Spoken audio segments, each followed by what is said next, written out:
Hey YouTube, so this is the passenger side frame that I just built from steel that I had bought, if you were looking at my other videos.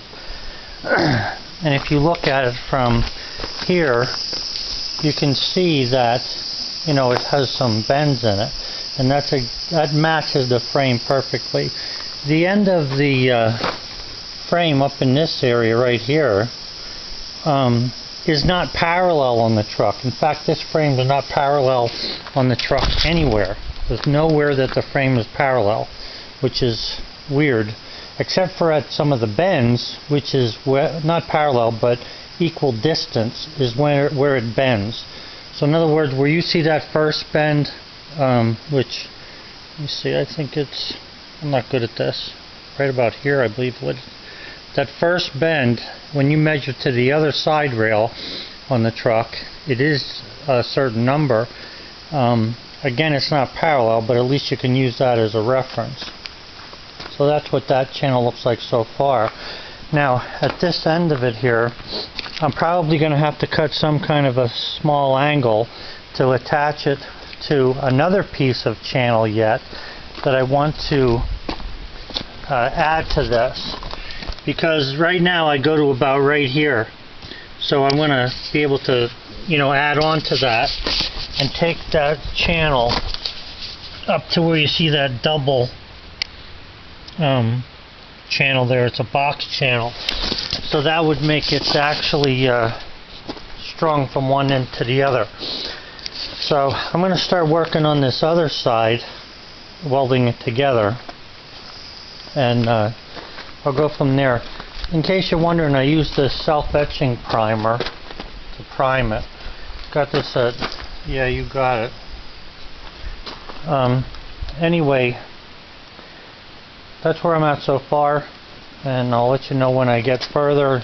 Keep the videos updated, just in case anybody else out there is having the same problem. It's a real pain. I also got a real load, a big load of sheet metal yesterday, and some of it's 11 gauge, and this stuff's pretty thick. So I'm going to use that 11 gauge to make the panels inside here, or not the panels, but the cross members that go from one side to the other. So I'll show you how I do that then as well. And these purchase for the shock absorbers. Okay. Also, in case you're wondering, I'm working on this bed as well for the back of the truck. If you look in here, I don't know if you can see that really too well, but that's where I put new panels. I formed those panels and welded them in place, covered them with POR 15. And I need to put a sanding coat on this yet to finish it up.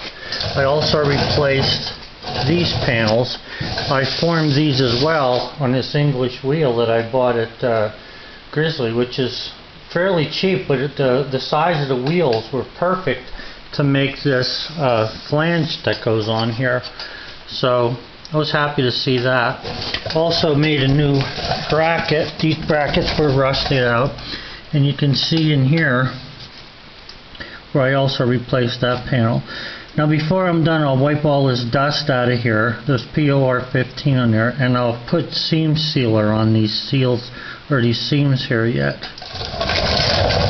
And again, I still have to put some sanding putty on this part of the bed yet. And you can see where the line of the body, I don't know if you can see it there, but it came out pretty well.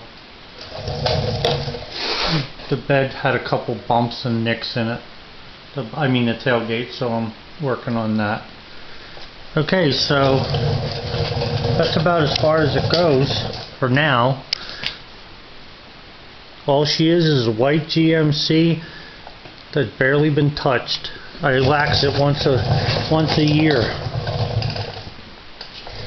Okay guys, have a good one. Bye.